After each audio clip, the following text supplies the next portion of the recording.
Okay, so welcome everybody to episode 111, 111, the angel number. Yeah. I got John Intoppa with me today. John, thank you very much for coming on. Thank you. I appreciate your time. So we got a lot to get into today. We have, I have a lot of questions. Yeah. And as we were saying before, I guess I'm just going to continue my thought before I got distracted. That's fine. But even though no one's going to know what we're talking about. No. I feel like when you get interested in something. Yeah. You then will learn one little thing, and then sometimes if it clicks, you're gone. Right. And then you learn the whole thing. Whatever area that might be, whatever arena it is. Mm-hmm. And I think with me, I definitely have... I like to learn that little nugget, right, for sure. I have a harder time, like, bull rushing, but there are times when something intrigues me to the point where I rush, right, and then that becomes my thing. So I'm like you, I'm like Diet John Intoppa in a lot of ways. Right. Jack of all trades, master of none. Exactly. That's the whole phrase. But you are like a jack of all trades, okay, master of some.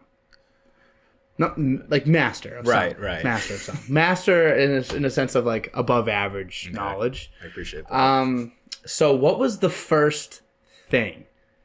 Because I feel like everyone knows you for a different thing. Okay. But what was the first thing that was like, I'm hooked. I'm going to be good at this. The first thing was Lego stop animation. That was the first thing. That was, North Medford Little League was still around. That's how old that was. So I was in North Medford Little League, and I used to watch those like Michael Hickok's films with like the stop animation. It's like before anyone knew how to do it, people just like knew how to do it, and everyone's like, "How do you do that?" And they're like, "You take photos," and like, that doesn't make any sense. Yeah. There were no tutorials. At least an 8-year-old me couldn't understand it. So I would like build sets, and like my grandfather actually got me like a camera that had editing software, and I taught myself how to do it. And then, how old were you? I have no idea. Like 6. I was in elementary school. And then we went to the banquet, and I came back, and like the computer like corrupted the software, and I couldn't use it ever again, so I just stopped. But then like it was just like, all right, I can't do that anymore. All right, I just want to learn how to do drawings. Well, that might have been when I was doing when I started doing magic. So I started doing magic. That was also I'm just gonna go with this because it was like in the 4th grade, and I like was bored and was going through like that's when On Demand had like shit that didn't air. Can I swear? Mm-hmm. Is that okay? Mm-hmm. Okay. Please swear more if you can. That was like when they had like kids programs like didn't air, and one of them was like Magic with Ryan Oakes, and I was like that looks easy. Magic with Ryan. And then I just like went with it, and now I'm here. And it's like now I walk permanently like I'm holding shit, like hiding it because it's just from doing it for so long.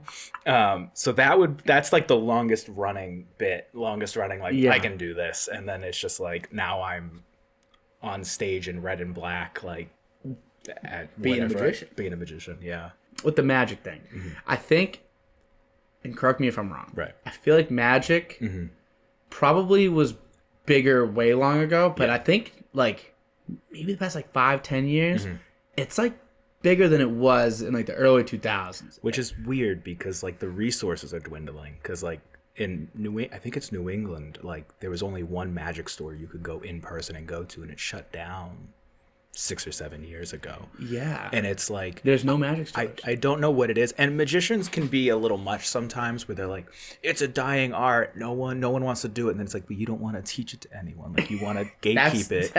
It's a because like you don't want to tell like, and there's a difference between I don't know, I guess like teaching people just for the sake of people learning how to do it. But then like within magicians, like there's no problem teaching other, like it was, there were 3 of us at Medford High that like did magic pretty regularly. And like we would always share stuff. Yeah. But like outside of that, we were all very closed off with like how things were. Even if someone was interested, we were like, go look it up. Like we like go figure it out yourself and then come back to me. Because then it's like, and then we can, I don't want to just start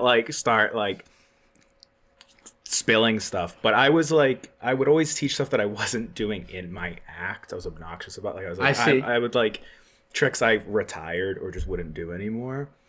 But if someone figured it out, if they were the magician, I'd be like, yeah, that's how it's done. But like otherwise I'd be like, no, and then I'd cry about it later, and I'd be like, oh, they know. They changed the way you do the trick. I think the lamest thing is when people Google like the concept of the trick and they're like, I YouTubed it. Like they'll come to class like next week, like I YouTubed it. I'm like, that's no fun. Yeah, no, that ruins it. I've never You're done that. ruining it honestly. for yourself. Because magic's supposed to be fun. It's supposed to be funny. It's supposed to be like I got awe-inspiring moment. And then I think, I don't know if it's because of just this one guy, but like when I think of like a David Blaine, who almost doesn't even do magic. He just like he's doing weird. He's just enduring like the elements, which is crazy. It's crazy. But like guys like David Blaine, and then like before that was like Chris Angel.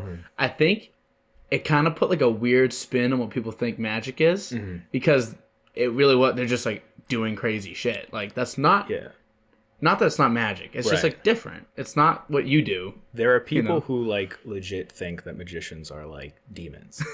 Like because of David Blaine. Because not even because of that. Like I had a brief internship with Shin Lim, who won America's Got Talent. I wanted to talk about Shin Lim with you. So it was a long time ago, but I was a video editor for him, and really I met because I wanted, that's what I wanted to pursue in college was video. It was like psychology. Then it was a lot of different things in John Intoppa style, right? And I was like, well, and so I wanted to be a video editor, and he had posted a vlog, and in the vlog was like he was in Macau, China, which is like the Las Vegas of China, I guess.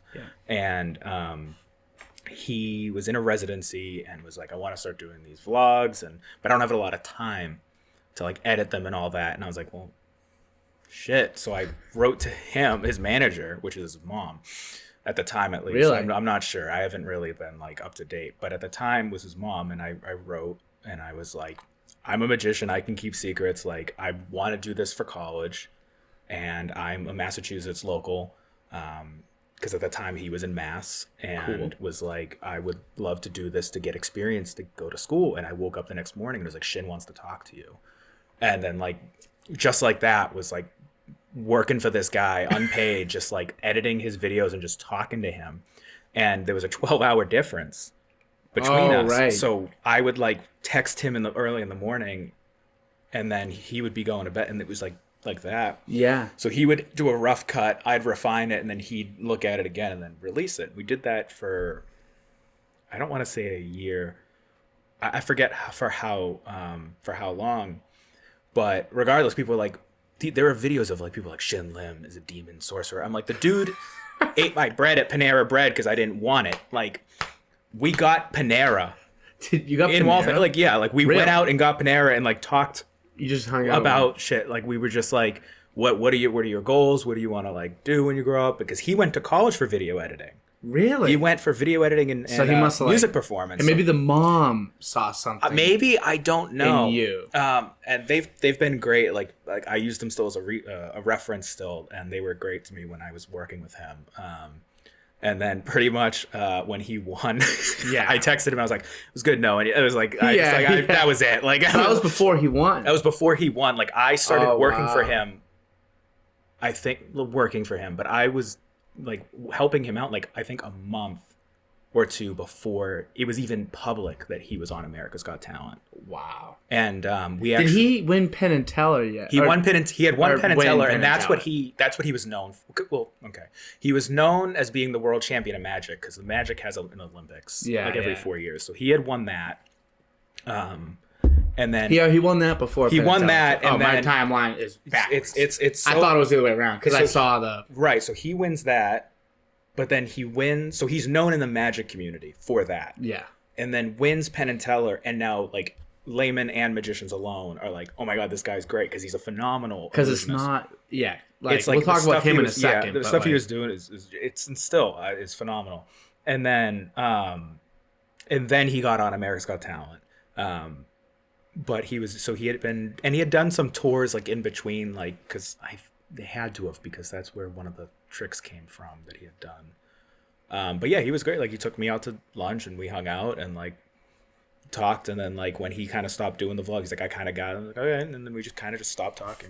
But if he's good to you like that, and then like the man, like when I apply for a job, every time I apply for the job, a job, and I use them as a reference, I'm like, just so you know, and they're like, cool. Thanks for letting us know. Yeah. And that's it. Like, that's the level of communication, and that's fine. But that's great. And it's just like, they're like, cool, thanks for letting us, like. That's a really cool, like, life experience to have working it for was a great. guy like that. It taught me, the most thing it taught me was just go for it. Like, that's what it was like. You want to do something. It was like, I was a 16, 17-year-old kid in high school who was like, I just want to do this. And I did it. Yeah. It was just like, why not? And his act is like beautiful. If you don't like magic, if you're sitting here right now and you're like, all right, what are y'all talking about magic for? Like, who gives a fuck about magic? Yeah. Your entire perception on magic will change as soon as you watch this. It really is. And I have a love for magic. So I used to joke that that's like what used to prevent me from getting like bullied in middle school and high school. Yeah. It was like I was just in purgatory of just like not with the jocks or the nerds, because I was doing drama club but also rowing, and it was like magic was like the thing that didn't get my ass kicked, because I was like wearing like, I had a bowl cut from like 7th grade to like junior year of high school, and now I got the lumber cut, and then I had like, I wore a creeper hoodie that I couldn't zipper all the way up because it got caught in my bowl cut. So the fact that I didn't get my ass handed to me at any point was just like, because huge they always wanted to see a magic trick. Like, it was like, what, I want to bully the magician, won't show me something. Yeah, they're like shoved in a locker. Yeah, but is this your card? Yeah, they shoved me in a locker and they go, all right, let's take him out, and I'm out. I'm like, what the fuck? But yeah, it's like the magic thing, I guess. Yeah, it's a cool way to like interact with people. I feel like everyone like, not a lot of people had like a thing. I feel like in high school, maybe more so than I'm thinking, and I can't think of them because I don't know when the last time I thought of these people was. But like in high school, you had a thing, like it was the magic thing. Yeah. And when no one else like has something like that, especially at like a young age, like especially looking back on it, like in the moment, we feel like it's as old as you get because it's as old as we were. Yeah. But when I look back on it, I'm like, oh, dang. It's just a weird thing to have, like, to be known. Like, to be, like, 16, like, ripping magic. Like, that's so fucking sick. It's just a lot of fun. Like, it was really, like, it treated me well. And it taught me a lot of people skills. Because I'm a very anxious person. And it taught me how to, like... Really? Oh, yeah. It taught me how to, like, approach people and, like, do stuff. And, like, and sort of just think on my feet, because if a trick went wrong, I was always thinking on my feet, and that's why I loved stage work more. I was just about to... But the close-up, I had to do close-up because there were a good amount of opportunities to do stage work, but it was like once or twice a year.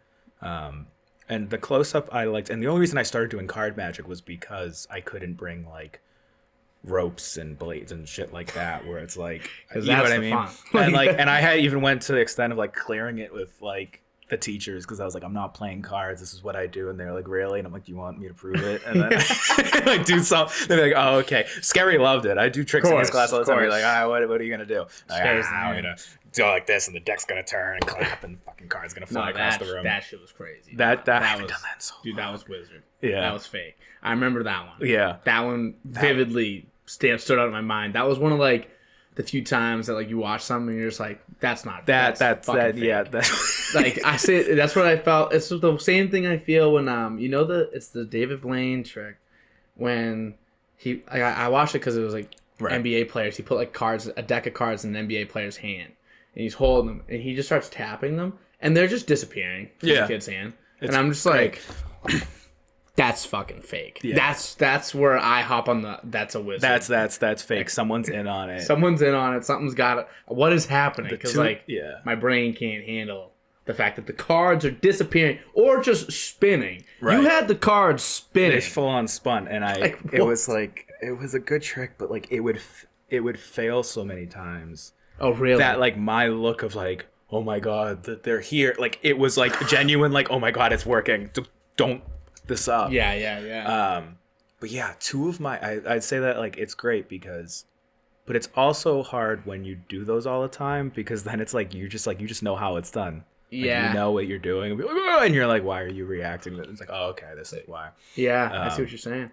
I used to do a joke, or I used to do a bit where it's like, I've been doing magic for the last 10 years. It doesn't mean I'm any good. It just means that if like I suck, I really suck more than you think. Like it doesn't mean that I'm any good. It just means that I've been doing this for this long time, so you can boo even louder. It's like I've been shitting for 10 years too. I've been shit for 10 years, and that deserves some recognition.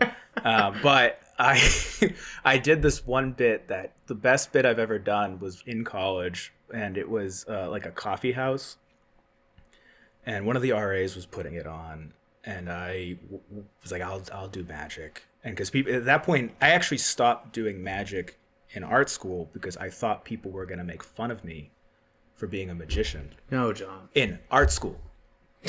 Like, I thought the art students were gonna be like, what is this the shit? people that are cool with everything. Yeah, typically. it's like, I just painted my heart in sorrows, but what's this magic shit? And so I just that was my thing. And like my mom, like one time I wore like jeans and a jean jacket. My mom was like, you can't wear double denim. And I'm like, I'm going to art school. The fuck, this is the least of their concerns. And I went up and this person had done poetry. And well, what happened is when they wrote my name in the program, they were writing like everyone's name and what they did. So it was like, Ricky's playing the guitar and so-and-so's, singing a cappella. So-and-so's doing a poem. And then it was just John Intoppa. and it was just like, and I had been known at MassArt because that's when I started. Like I had become president of student government, and MassArt's very small where it's like people kind of know, like I had been known for that. And so they were making this whole like Mr. President bit, which was whiplash to hear after high school. Of course. And went up, and this kid had done poetry, and everyone was kind of like on the fence about it. Like they were just like, we went from like singing and clapping and playing the guitar, and then someone went up and did like very, very serious poetry, like always intense. It was always intense, and I went up and I was like, oh shit. What's he gonna do? Is he gonna do poetry? I don't got a book because I had nothing in my hands. Right. It was all in my pockets. Okay. And I was like, hello everyone, my name's John Intoppa and I'm here to be a resident magician for the evening. And the place went fucking nuts. It was like there was a kid in the back who like stood up and was like, get the fuck out of here. Like it was like no way. Because that's like the whole thing with magic and comedy is like pattern building and breaking a pattern.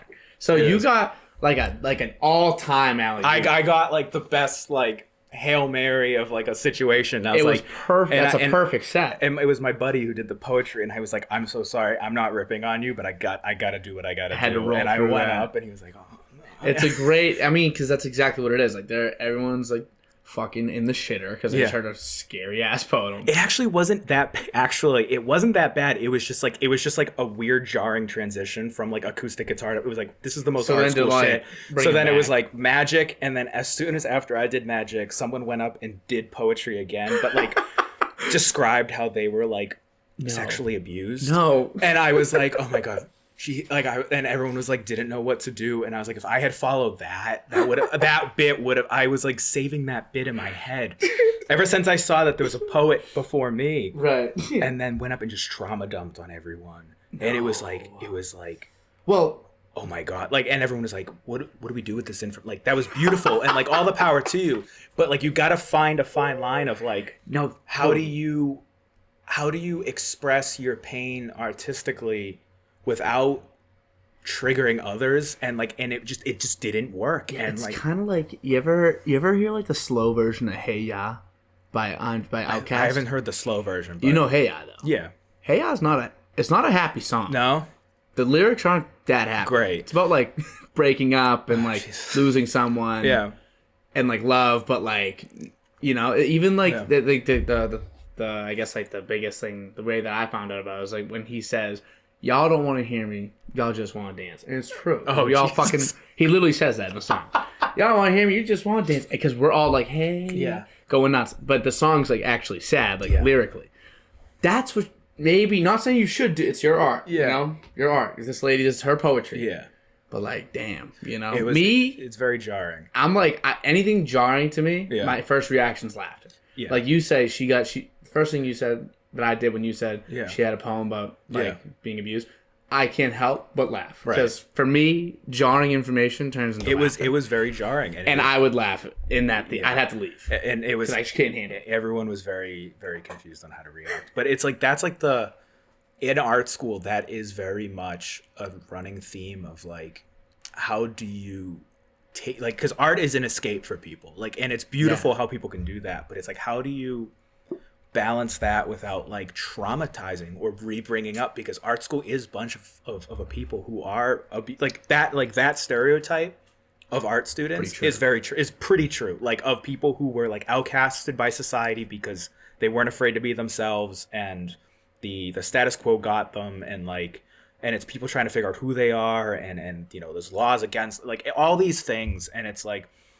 how do you do that, like in paintings and in poetry? It's art school's crazy, but I had a lot of fun in art school, and I worked there, and it's a great time. And I mean, like, so that's another hat we're kind of putting on your head here. Yeah. So it's like the artistic side, sick hat. By the way. That's a fucking sick hat. The art school, I don't know where you got that thing. It's sick. But the art first school, generation, when you first released the cheap version. Technically, it was still expensive. Yeah, but the cheaper version. It's a comfortable hat. Isn't it kind of nice? It doesn't and I have a big ass head, and it doesn't like I have hats that like come up, and they're no longer sitting on my ears, and it pisses me off. Yeah, and then I'm wearing this. See this, I think on your sculpt. Yeah. Like on your face. Right. Sculpt a word. Did I it is. Yeah, it is. It's very art school of you. So yeah, because I think it's because I was like, I know that you do like sculpt. Right. Yeah. Stuff, sculpting. So in my mind, it just that was the recall, but. For your for the lumberjack look too, yeah. I hate to keep calling it lumberjack. No, it's fine. It's just the look. That's the type of hat for you. So it definitely looks good on guys like you. So if you are lucky enough to look like John, you should get a hat. But anyway, like I was saying, like there's the artistic side of you, which kind of encapsulates the magic, the performative side, that thing. But then you straight up build shit. Yeah, sometimes. That is that's like High School Musical Zac Efron level contrast in your life. The debate of what to do. What do I do? Do I build this thing or do I perform? It's and on top of the politics aside. Yeah. But those two things are wildly contrasting. Yeah. So, do you want me to ask you the deep question, or do you want me to ask you the light question? Let's get the deep question. So who do you think you are when you wake up in the morning and you look in the mirror and you're like, I do all these different things. Yeah. Because I know. I try not to think about it. Good. When I do, I go insane. I'm like, who the fuck is this guy? It's a whole life. Right. Everyone deals with this. Who are we? So when you do all these different things, how do you grasp with that question? Because I know you think deeply. I can see it in the way you look. But how do you grasp that? Do you want it's a simple answer. It's balance. Balance. Because it's so my field of study in college was industrial design, which is the design of human-based goods, products, but it's also experiences, how app layouts are, web layout. It's all of basically everything but architecture. Okay. And so it's very user-centric in the sense which you're never designing something for yourself. And going to art school and being in a major where you don't design things for yourself, it's very weird. And it's a very weird experience because there's a lot of research that goes into it. There's a lot of understanding how people think. And that's what's fascinated me. That's what's become to fascinate me about it, is the human factors side of it. And then to cope with sort of not being able to but it was at the time it was to learn materials, as I would take sculpture classes to learn how to use different. So I took a glass class. I worked in woodworking, jewelry and metals. I worked in fibers for a little bit. We did the championship title belt, so I got to bronze cast, which was really fun. That's sick. And leather working because of that, and it was all to learn materials for industrial design, but then it was learning all these and small electronics, so things that move and props and things that talk back at you and all that shit. And it was cool because it was I'd be thinking about how other people think, and then it's now I just want to make this, and I just want to have fun, and I don't want to think about why someone opens a doorknob a certain way, or why someone the classic example I use with design thinking is there were two keypads on each side of the room, and someone went up to that keypad and used their pointer finger to, and then the same person shut that door, went over to that keypad and rested their hand against it and used their thumb. And it was what influenced them in the form of the object? Interesting. To do that. And that's what my thesis was on EpiPens, or epinephrine delivery systems, not to be copyrighted. And it was about, how can we make something that if someone just grabs it and picks it up, they know how to use it. Like without no color, no labels, how can we just do that? So it was a lot of research. And then I was like, I just want to make a 7-foot tall replica of the marionette from Five Nights at Freddy's 2, and goddamn it, I'm gonna do it. And I did it. And it's like, that's what I just want to be. Like, that's how I kept myself sane. It was like on one side of my desk is like a bunch of EpiPens and like foam models of like different grips, and how, you know, I'm throwing them on a table, and nursing students and business students and illustration majors are grabbing these things and seeing how they hold in their hands. And then I've just got this thing that I'm like making stare at you and like timing the programming for it to talk and look at someone dead in the eyes as it talks, and then scream and shake and then go back to sleep. It's like and it was like that's you. That was the fun. That was me. Is those two projects I was working on at the exact same time. And it was like that was the balance of it. It was just like finding ways to, if this starts to overwhelm me, let me dip back into this, and then let's go back and forth. That's a great way to look at it, because I know you can get like with any like venture you kind of like take with your life, it's like you can kind of get into the people pleasing aspect of it, right? But like, and you know, if you want to contribute, a lot of times you need to please people. Yeah. Like if you really want to contribute, like that's kind of what, like, you know, it's what most of us go to work for, is to like please somebody or like to do what they need. So and that helps. It's not like you shouldn't work just because it's not like you're not helping yourself. But at the same time, you don't want to drive yourself up a wall. It's like if you're doing stuff for other people always and only, then you have first of all, you have no sense of self. Well, it's like the sense of self part where it's like, what can I do, and what can I like, what represents the business side of you, and then the kind of leisure side. Like that keypad thing is fascinating. Yeah, that's a good point. That to me was really, the other one was in my thesis when I was doing the research, was I had all these like foam. We use foam to like rapid sculpt, and it was all about finding something that someone would pick it up and I'd be like, hold this correctly, and I'd know whether they did it or not. And there was one that was, I can't even demonstrate it, but it was like a rod. It had a button on the back, and you would press it up to someone's thigh and press it. And no one got it correct. Like no one held it correctly except for younger women, because they all equated it to pepper spray. So it was this whole thing of like, that's sad. That's really sad. Yeah, I know. It's sad. Really sad. And it was like, oh, so it was all about like the intuition. Their intuition was to hold it like pepper spray because they're used to carrying it and walking at night, no matter where they are. Makes sense. They're trained to use this. Whereas maybe some of the older men who I had interviewed, or even younger men, they're not. That's not something that they have to worry. Like they are consciously worrying about. And if they're like builders too, maybe it just switches to that. They had held it like this. They had held like a hammer. That makes sense to me. And it was just like this, like unlocking people's thought process. And then, not to get too off topic, but there was a sculpture I did where it was a hand that got nervous when you shook hands with it. So it was a 3D printed hand that, which I came up with at 3 a.m. in the shower. I was like, what am I going to do for my final? I don't shower like that, but I was like, what am I going to do for my final? And I was like, professionalism, shaking hands, people get nervous. What if it's a hand that gets nervous when you shake hands with it? And so it was a 3D printed hand that had a button in the middle. So when you shook hands with it, it triggered 5 motors that just spun, and they pulled strings in the fingers, and it would like tremble. Oh. And it would play a sound piece of it. I just got people being overwhelmed and greeting each other, and put some fucked up music behind it. And it was very bare bones, over-engineered, and it was, people were fascinated by it because it felt a little too real to them, because when it wasn't like that. I'm showing people listening, my hand's spasming, but it instead would do this. It would move, so it felt like someone was just tickling your wrist, which like really messed with people, and they were like, I can't let go, and I was like, okay.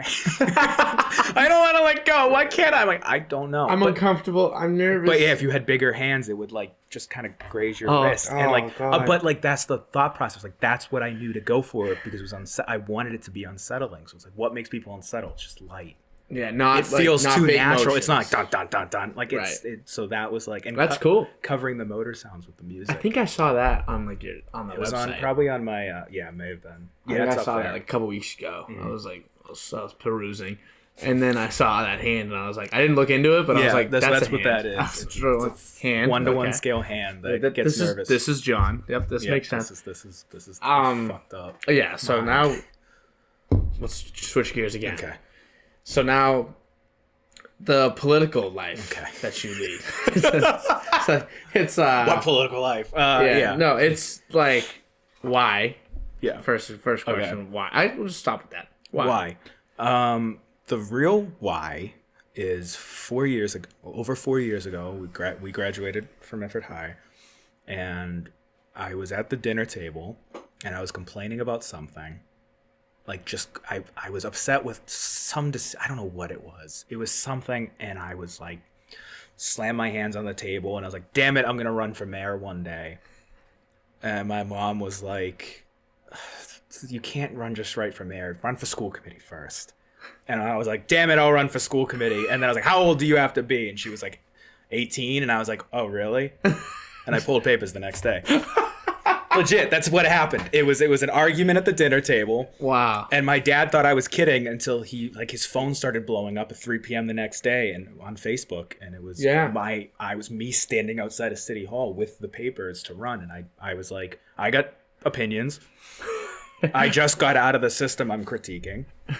I know it better than anyone else here. Good point. It's a great point, actually. Like, internally, not to their own fault, but just the fact, like, I had just left it. Yeah. And was, like, feeling a little ambitious and went for it. And there were a lot of, like, is this a joke? And then, but, like, my dad was like, don't start yelling at people. Like, just don't. Like, it's not a good look if you start yelling at people, like if they're being rude to you. So just let people pick their battle. So like someone was like, is this a joke? And someone was like, are younger people in politics a joke to you? And then like just started berating. I was like, that's not what I wanted. But yeah, so that's where Intoppa from Medford came from. And I ran on being someone who was in the athletics. I wasn't the most athletic person, but I was in it. Yeah. And then was in the arts with drama, and then was in student leadership with CCSR, and then I was, the class presidency thing, and was like, I have opinions, and I think our students are suffering, and here's how we need to fix it. And that was it. I had no ties. I was like, I was registered to vote as a no party. I was like, I got no ties. I got nothing holding me tied to anyone. So I was like, I'm just going to keep it that way. And just went for it and like avoided all corporate stuff and, whatever. It was completely grassroots. And it was a lot of fun. I met a lot of cool people. Yeah.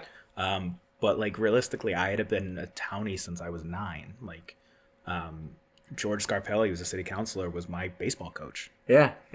So I had ins with, the city councilors and school committee members and had known them. And so it was just like they would take me under their wing and teach me a few things. And so like I wasn't completely starting from scratch, but like so that was like really cool to like them to be like, oh, this is a good idea. And then I lost.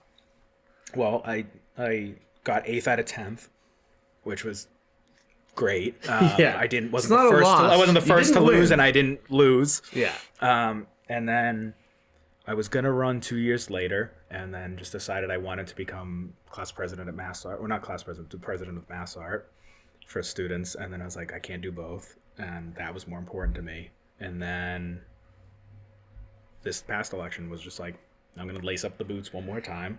Yeah.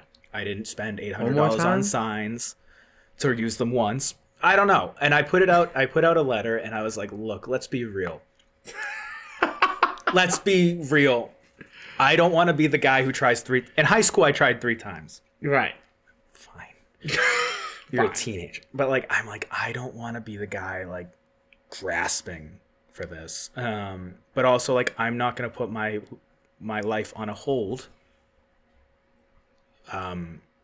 Medford's not affordable, and I want to like, you know what I mean? Like, it's like, I'm not going to put my life on hold and my development on hold for maybe in 2 years. That makes sense. And so I had said, we'll keep the account alive. So the bank account's alive. We're going to donate pretty much half of the money to the arts program and half the money to CCSR. So the money's not just getting dissolved. It's going places. Good. We'll leave some money in it just to keep the account alive.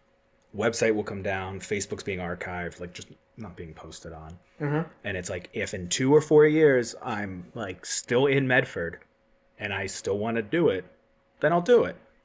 But if not, then it's set up to just fade, which is fine. Yep. And that's like that was where I came to that conclusion when I got home from the Ford after I had found out I had lost. Like that was like, this is the plan, and this is what I'm sticking with, because I can think it over 1,000 times, but I'm not going to do that.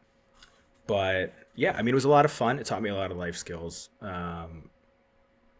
I jokingly say I don't recommend, but I do recommend. Like, it's a great way to learn your community, learn the people of the community. You see the ugly sides of your community really quick. Yeah. You find out how fake a lot of people can be. Sometimes you're fake a little too. That's okay. We're all a little fake sometimes. You got the acting background. I got the acting. Yeah, I got an acting background. There you go. Right, because you were doing stand up too for a little bit. I wanted to, but I did a play in 8th grade. I was an old lady, which was sick, dude. That's the highlight. Where's your star on Hollywood Boulevard? Like, where is it? No, I improv'd like pieces. I remember like I improv something like.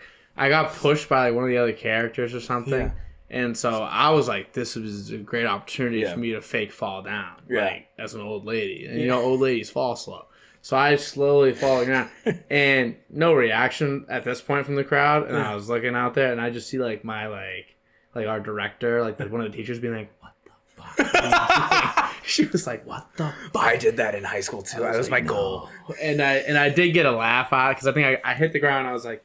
And I did the I've fallen, I can't get up thing, that like those commercials, and it did well. So she wasn't that upset. That's good. It was I'll never forget falling to the ground, and like it was almost like she was the only face. It was the frame. It was like literally like the way I'm looking at you now is how clear she was versus everybody else.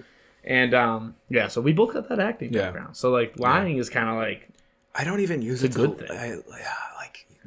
And someone had said that. Where someone had said that I was coming across one way, but was pretending I wasn't. And I was like, no, I'm pretty honest with where I am aligned politically and where I am and what my opinions are.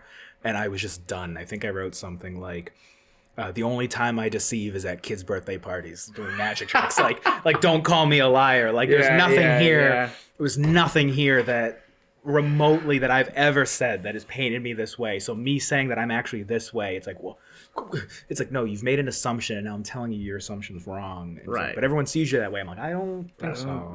No. Because the thing is, like, with that type of, like, that's the problem with that world, I guess, in a lot of ways. And just any world you, like, throw yourself into is, like, as soon as you have to, you know, you get a couple thousand, you're getting how many thousands of people voted? Not a lot. Like, I think only 13% of Medford voted. Which is low. Extremely. But I mean, like, it's gotten better, and then it's gotten worse. So it was going up. I think only 3% or something voted in the first election. It's and then it went up, and it went down a little bit. It's just like, and I don't know. It's a game, and I was still thousands of people that you're like opening yourself up to. It is, and it's a for lot, opinions, and it's like you get bombarded, and then get. You ever seen the Medford Moms Facebook group? You fucking kidding me? I'm in that group. We talking about opinions now. The opinions. I saw someone giving up half a cheese pizza in there, and I was like, "Is this?" I see that in everything is free. Someone's like, "We took 2 bites out of this cheesecake slice, and we don't want it. Does somebody want it?" Like, and then I see like backup, and I'm like, "Are you kidding me?" Like, it's like, oh my. Leave it on your porch. I'll be there. It's like, I get it, no, but like a part of me is like, I get it. Where it's like, if you're having food insecurity. Like, I hate for that to be your last limit, because like some people are unfortunately that desperate, but excuse me, it's not the fact that someone's claiming it, it's just the fact that someone's like, I stuck and double dipped a fork into this perishable cheesecake, and now I'm like, do you want to pick it up off I don't have enough trust in people like that. Me neither. Not at all. I don't have enough trust to like. I don't. I mean, it's fascinating, but like, yeah, I'm in those groups because I was referred to as magicians in those groups. So like, I'm in all the all the Medford groups. But yeah, Medford politics. It's a crazy world, and a lot of people have a lot of opinions. Yeah, you just have to sometimes go, Yeah. So what's let me ask you your opinion on a couple, because I got stupid gripes with Medford. I got gripes with this fucking town. I love this place. I live here. Okay. And I love it here. Okay. But I got an example. I got a little half story. So I had friends in college. I went to UMass Lowell. Yep. I had friends that moved to Medford. Yes. From UMass Lowell. They were from like Georgetown, Mass, whatever. It's a surprisingly big college town, and not just because of Tufts. Yeah, right. So they wanted to move. They were like, let's move here, whatever. Right. And yeah, big college town. Our population average age is not like it's like Somerville's or Boston's. Right. Pretty still low though in comparison to like the grand scheme. Right. There's nowhere to be after 12. Yeah. What the fuck is that about? They were like, where should I go out? I was like, Somerville. Yeah. The town over. Yeah. How about that? Yeah. Go to the Burn. Go to all these places that are open till 2 a.m. Go to Boston. Yeah. You can have a great time, of course. Right. But there's nowhere open here past midnight. Mm-hmm. You want to know my opinion on that? What's your opinion on that? That's the reason why I never ran for city council, because I don't fucking know. I don't know. Why is that? I don't know. I don't know. Medford Square. And you know what's crazy is, oh my god, that's been a whole thing. If you took a shot every time a politician mentioned like the square development in the last 4 years, you'd be dead on the floor. Like it's like one election alone. But it was funny when they redid the Chevalier, and Gabriel Iglesias, I think, was the first person to do it, and I went to his show, and he was like, "Do you know how wild this is? Like, I'm in a theater that is a theater now because someone didn't know how to light a cigarette in the '60s, but now also."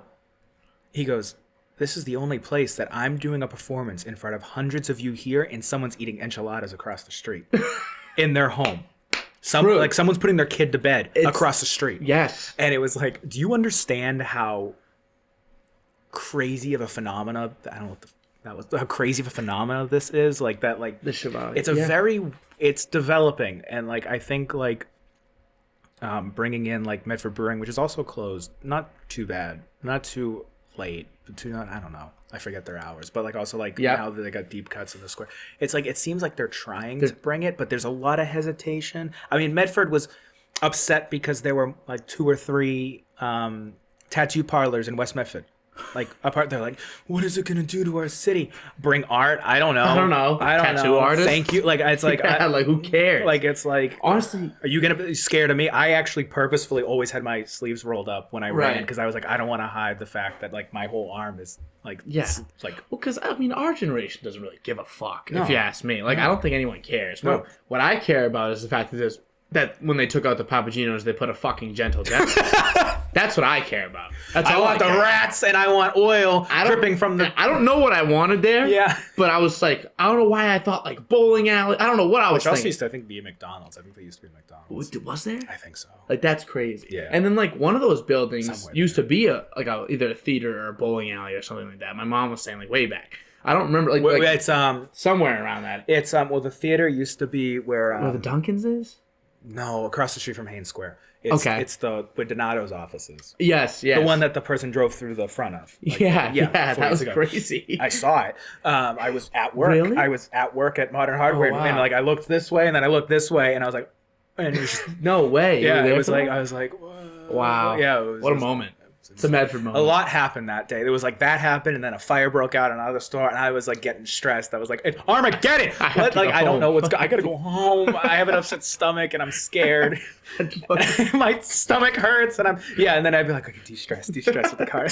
The amount of minds you meet that people do other things, like even like in industrial design, like talking, it was like a class of, I don't know how many you had with marketing. Marketing. So like good for you, dude. Thank you. I did my research too. Did you know Manning that? School of Business. So I industrial design, like there was 20 of us that graduated. And like half of us either had a fine arts background or the other half had a engineering background. And so it was like cool to like, but nevertheless, like people usually always have other things. Yep. Which was really There's cool. always like, and that's the kind of thing with this podcast. Like I was, like my coworkers were making jokes today. Like I do sales, so like my coworkers were making jokes today about like starting a SDR podcast. Yeah. And they're like in the cubicles over, like I was doing work, and then they were like, "Yeah, actually, doesn't Dan do a podcast?" And then they were like, "Oh, I see like 8 heads." Yeah, like, yeah, no. Like, dude, do you do a podcast? Yeah. And I was like, "Yeah." They're like, "Cool," but it's just like everyone's got their own life too. Yeah. I'm like, on Spotify, bye guys. Yeah. But no, yeah, it's everyone's got their own things. They need to escape. Yeah, I feel like, and this is a kind of like, to bring the crescendo together. Yeah. I wanted to make sure we touched a piece of everything. I contemplated just like getting deep into 1 or 2 things or whatever, but I wanted to make sure we touched everything. Okay. Because I think it's proof that you don't. First of all, you need one thing. Yeah. But I think it's ideally you have a bunch of things. Yes. To like give your life a ton of substance, a ton of differentiation. Right. Like whatever it may be. Like with me, it's the podcast. Right. And this is what I love to do. Right. And I do it all the time. I love to talk to people. I love Mr. MHS himself. I love to talk to people. Yeah. I love to talk to people. Yeah. And whatever way I can do that, is what I want to do. Right. And then with you, it's like you love to create things, and you love to learn people. Right. And so, something like anything like politics, magic, anything like that is all revolved around learning people and performing and stuff like that. So just find that little piece of yourself you like, right, and then blow it up times a million. Find every way to maximize that, because then your life's not boring. Like I don't know how overall happy you feel. Yeah. But you must feel a good sense of fulfillment and happiness. It's nice. It's like a lot of fun to do some of the work, and it's like, and I find joy in it, and I find joy in the problem solving of it, and like that's what ties the crescendo of everything is problem solving. It's like even in the sculpture work, it's like people keep unplugging my shit, and so I'm making them powered off of drill batteries now because now they can't. And it's like, you lost that privilege. Just control that. Like, keep your hands to yourself. Now you can't even touch. Like the fox head that I'm doing from Five Nights at Freddy. I'm doing another one. Wait, and Carrie, I made another one because the movie came out. The movie just came out. Was it good? It was not what I thought it was going to be, but I liked it. Cool. And it was like carrying around this fox head. And it's from the. Do you ever play the third game? I did not. I did like not. I know ending. I know what you're talking about. Though. So it's like the heads are on the ground. And like there's a light in the eye. And it was like, I want to do this. And then we got an email that like all staff members could submit a piece in a show. And I was like, I want to do some weird shit. And I was like, what can I do? And I was like, oh, let's make this thing just be fucked. And it groans and it like plays the circus music. And it like, but I was like, but Puppet was in that exhibit and people unplugged it because they didn't like it. So I'm like, well, shit. Anymore. I found that you can buy on Amazon adapters that make Ryobi drill batteries into 12-volt power sources. Really? Yeah. So you can power Arduinos off of them. So I bought one, and so the thing runs for 10 hours straight, and it's just like 10 hours straight. Just 10 hours straight of just this like decapitated fox head that just like occasionally will like groan like it can't breathe and then like play like circus music and its eye will light up. And I shoved a 75-watt bulb in there and I was like, go for it. The beautiful part about that piece is like self-fulfillment, what we're talking about. Yep. My self-fulfillment was that I was able to make a static animatronic piece, a static interactive piece. Interactive, okay. Maybe not interactive. A static prop. Yep. That lit up and played sound and fills a space. The satisfaction came from the fact that I was able to, first of all, make that and make it run the way it did and power it off. It's my first successful wireless piece. Oh, was it? But then the self-fulfillment also comes from the self-fulfillment of others is the fact that it's a piece of video game history in front of them. That's true. And so it's like oftentimes when it comes to one topic, so this Foxhead, the self-fulfillment from the creator was being able to pull it off. It wasn't the fact that I made the head. It was just the fact that I was able to teach myself and learn how to make it function.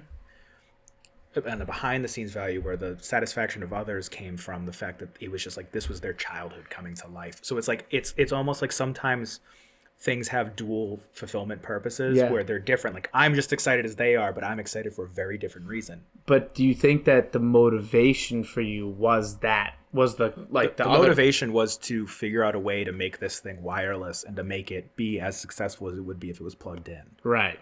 And then but it was also like I have done a line of FNAF stuff, and it was like it was in check. So it was like I want to learn how to. And I had a failed project last year that was a similar concept. It was wireless and it lit up, but it looked cool, but it failed on a technical side. So it was like and the pieces from that part have been repurposed in Foxy's head. So it's the same. It's like I've taken the internals and gave it a second life. It's like that didn't fail. It just needed a little more time. It needed a more kick. Yeah. But yeah. So John, how long do you think we've been going for at this point? An hour and a half. Hour and 10. So actually better that we're beating the time. We are beating the time limit. I've been trying because usually they're about an hour and a half. So that's a good guess. Yeah. But I've been trying to shrink it down because no one wants to watch my shit. So it's like what are you talking about? I watch it. Yeah, that's my guy right there. That's my guy. Yeah. So we're gonna probably just wrap up here. I really did enjoy you're one of the people I just like to hear from because it's just like funny. Your interests are interesting to me. So how was your experience on the DOD-Cast? When you really I feel like you're first of this type of podcast. How was this experience for you? It was great. I was like, when you contact me, I'm like, damn, you finally ran out of people to talk to. Watch, I'll have someone new next week. Yeah, no, it's good. No, it's been fun. It's like, it's dangerous though, because I'm a diagnosed attention deficit. So as soon as you just get me going on special interests, it's like, and then the MOSFET controls, and it's like, I need to chill out because I'm like, not everyone, like you said, not everyone really gives to. Yeah, not everyone knows, but I think you need to. So it's like, yeah, man, because I could talk about that. But that's what podcasts are, John. I know, and that's what I like, the conversational podcasts. I like that a lot. It's it's like catching up because I also haven't seen you since commencement, seriously 4 years ago. Yeah, I haven't. When's our get back? When are we getting everyone the gang back together? I might not show up, but when are we getting? I was just gonna be completely honest. But when are we getting the gang back together? You know what's funny is more people than I thought have actually been asking. Really? Yeah. Cool. I'll post something and they'll be like, that's great. When's the 5-year anniversary? And I'm like, the 5-year, not anniversary. There's a word. I know. Reunion. Reunion. And I'm like, I thought everyone was going to be like, I don't get and that's what everyone. I feel like everyone at graduation was like, "We'll do 10 years," and then it's like now. I know, that's what I remember too. It's I've gotten a lot of people that have been like, "When are we gonna do the 5 years?" And that's my job. That's literally my me and the 4 of us, Marco, Patrick, and Chris. Gotta figure out. Good guys though. Great guys. Get the guys together. We gotta get them together. Have some good fun. I think. You want to know what happens? What? I think what happens is there's a crowd that wants to get back together every year. Right, so they'll always want to get back together. Yeah. And then there's a crowd that was in on the 5-year. And then there was the I'm too good for this crowd. Yeah. They thought they were too good for this crowd. Then 5 years rolled around. They were like, that was my peak. Yeah. I need to go back. So I think everyone is probably back at I could do a 5th year. Yeah. Reunion. And it'll be good. It's going to cost some money. We're actually really good. Those Yankee Candle orders. Really?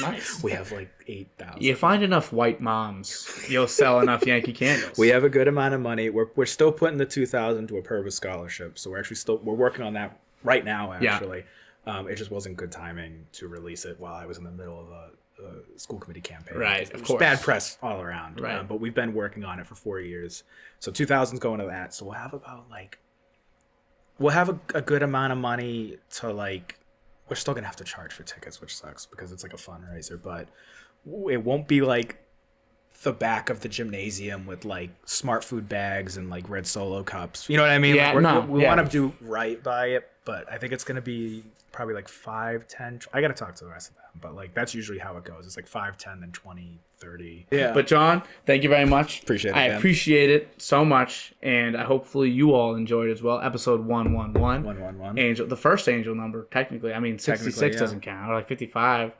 The 2 digits. No, it's got to be 3. Yeah. So this is the first. This is the angel number. episode with Angel. Got the halo over you right now. Let's go. Appreciate Thank you very much, John. Thank you very much for watching. Catch you on the next one.